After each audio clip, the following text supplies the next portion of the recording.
नमस्कार दोस्तों। आज एक किताब के बारे में बात करने के लिए उपस्थित हुए हैं।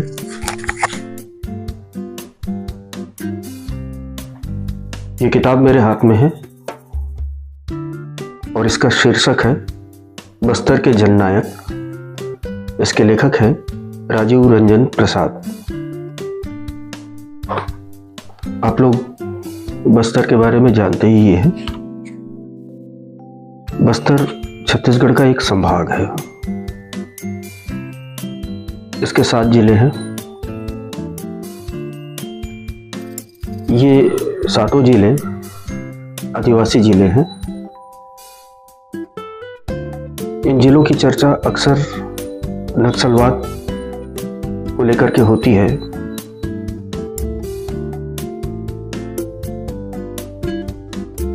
खासकर सुकमा, दंतेवाड़ा, बीजापुर, नारायणपुर, कोंडागांव, ये ऐसे जिले हैं जो नक्सलवाद से सबसे ज़्यादा प्रभावित हैं। लेकिन बस्तर की पहचान नक्सलवाद से नहीं होनी चाहिए। बस्तर का समृद्ध इतिहास है, इसकी समृद्ध संस्कृति है। यही इसकी वास्तविक पहचान है। पौराणिक काल से मिलना शुरू होता है और बाद में स्वतंत्रता संग्राम से होता हुआ आज तक निरंतर है। जैसे देश के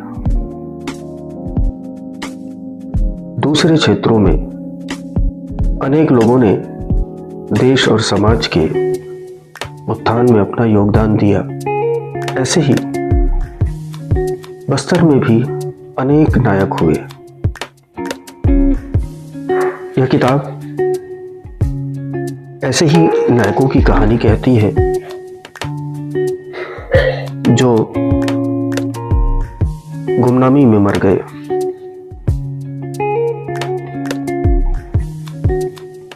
इनमें ऐसे नायकों की भी कहानी है जिनके बारे में दुनिया थोड़ा बहुत जानती है, लेकिन बहुत कुछ नहीं जानती। इस किताब में लेखक ने अपनी बात पौराणिक काल से शुरू की है। इसके एक चैप्टर में बताया गया है कि वही बस्तर है जिसे महाभारत काल में स्त्री राज्य कहा गया, और उस समय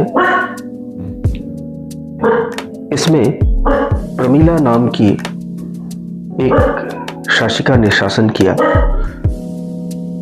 इस प्रमीला ने अर्जुन से युद्ध किया था और उन्हें पराजित किया था।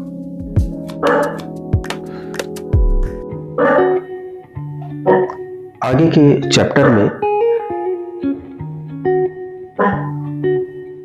हम वैनसांग की दक्षिण पथ यात्रा और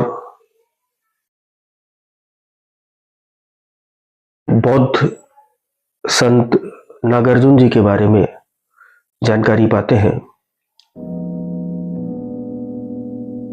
अगले खंड में नलयुगीन बस्तर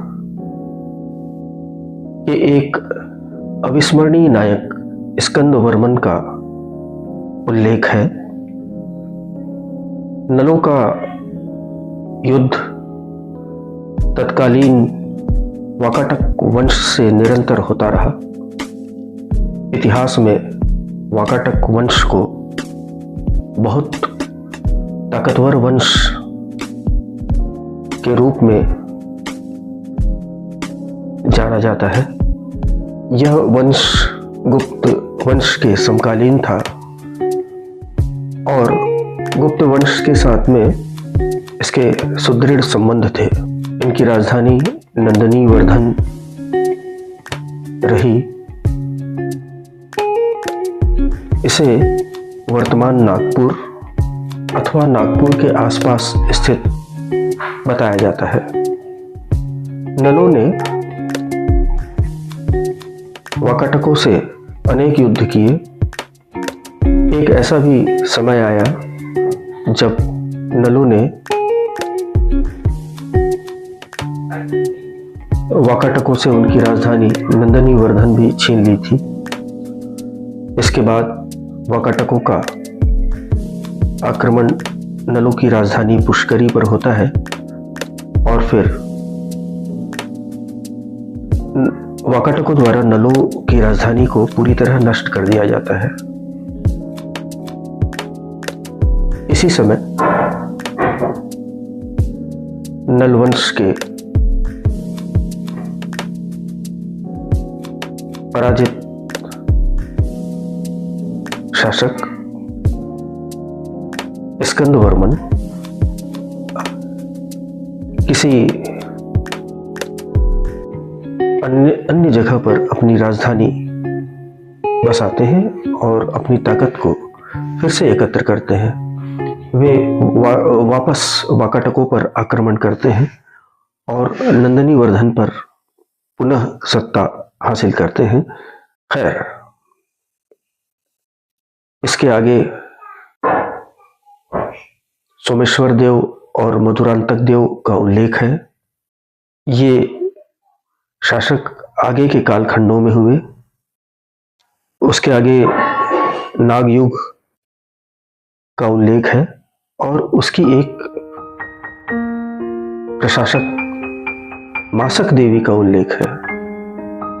बाद में बस्तर में काकतीय वंश आता है। अन्नम देव की बस्तर पर विजय होती है। जिस समय अन्नम देव बस्तर में अपनी विजय यात्रा कर रहे होते हैं, उसी समय बस्तर की एक वीरांगना चमेली बाबी अन्नम देव जैसे ताकतवर योद्धा से युद्ध करती है और वीर गति को प्राप्त होती है। यह रोमांचक कहानी भी आपको इस किताब में मिलेगी। इस किताब में आपको यह भी जानने को मिलेगा कि बस्तर में रथ यात्रा और विश्व प्रसिद्ध दशहरे की परंपरा कैसे शुरू हुई, पुरुषोत्तम देव कौन थे, उनका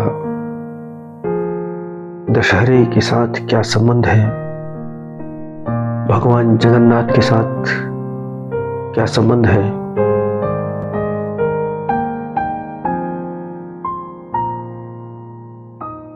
इस तरह यह किताब बस्तर के इतिहास को समेटती है।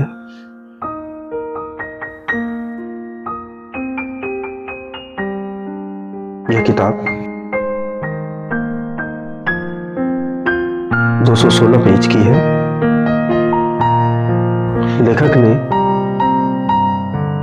इस बात का भी उल्लेख किया है कि उन्होंने इन नायकों के बारे में जानकारी इन स्रोतों से हासिल की है, जैसे केदारनाथ ठाकुर जी का ये किताब बस्तर भूषण, प्रवीर चंद भसदेव की आय प्रवीर दी आदिवासी गॉड, उन्हीं की लोहंडीगुड़ा तरंगिणी, W.V. ग्रिक्सन की the Maria Gonds of Bastar, Verrier Elwin की मुरिया और उनका घोटुल, लाला जगदलपुरी जी की बस्तर संस्कृति व इतिहास, लाला जी की ही बस्तर लोक कला संस्कृति प्रसंग, बस्तर का खूनी इतिहास। ये बस्तर का खूनी इतिहास गणपत लाल साहू जी की किताब है।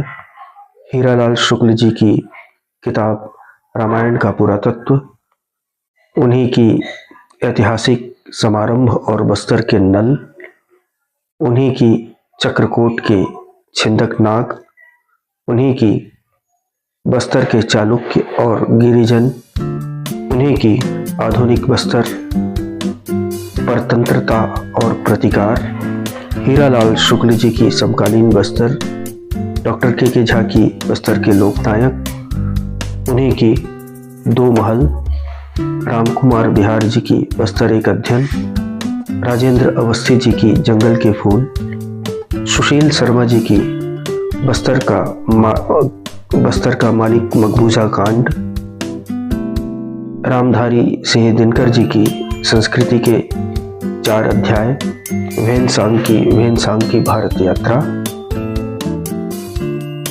प्रवीर कृष्ण जी की बस्तर अतीत से आगत, शंकर तिवारी और सुरेश रावल जी की बस्तर एक परिचय, दंडकारण्य समाचार की पत्रिका या प्रकाशन जिज्ञासा भाग 1 तथा भाग्य 2 और विभिन्न सरकारी दस्तावेज तथा गजट।